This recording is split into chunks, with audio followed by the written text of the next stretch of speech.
चीन की दादागिरी को त्रिदेव का पहला जवाब मिला है। हिंद महासागर के सीने पर उड़ रहे हैं त्रिदेव के फाइटर प्लेन और ये त्रिदेव अब दिखा रहे हैं अपनी ताकत। त्रिदेव यानी कि भारत, अमेरिका और जापान की कंबाइंड नेवल आर्मी।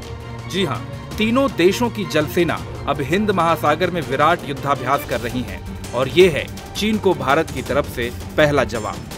आपको बता दें कि चीन अक्सर हिंद महासागर के कई इलाकों में घुसकर युद्धाभ्यास करता है और वहां अपना दबदबा कायम करने की कोशिश करता है। लेकिन मौजूदा तनाव के बाद तीन देशों का संयुक्त युद्धाभ्यास चीन को उसकी हैसियत बताने की दिशा में पहली पहल है।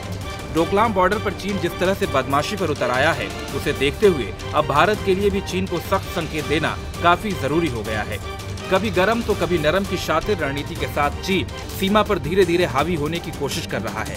डोकलाम में हालात काफी तनावपूर्ण हो चुके हैं। चीन की बयानबाजियां और बॉर्डर पर उसके फौजियों की हरकतें साफ इशारा कर रही हैं कि चीन के इरादे नेक नहीं हैं। ऐसे में भारत को भी अपने तरकश के सारे तीर तैयार करने होंगे और इसी सिलसिले में भारत की पहली तैयारी है हिंद महासागर में संयुक्त युद्धाभ्यास। इस युद्धाभ्यास में भारत अकेला नहीं है। भारत के साथ अमेरिका और जापान की जल सेना भी संयुक्त युद्धाभ्यास कर रही है। इसलिए अगर इसे त्रिदेव का युद्धाभ्यास कहा जाए तो गलत नहीं होगा। लेकिन इन सारे अपडेट से चीन भड़का हुआ है।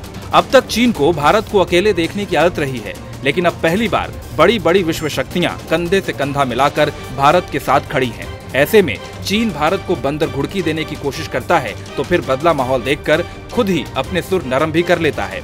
हालांकि भारत इस बार सीमा पर न झुकने के अडिग इरादे के साथ खड़ा है। डोकलाम से लेकर हिंद महासागर में भारत और चीन की सीमा पर तनाव बरकरार है। अब देखते हैं कि इस तनातनी का अंत किस तरह होता है। इंडिया न्यूज़ वायरल की रिपोर्ट।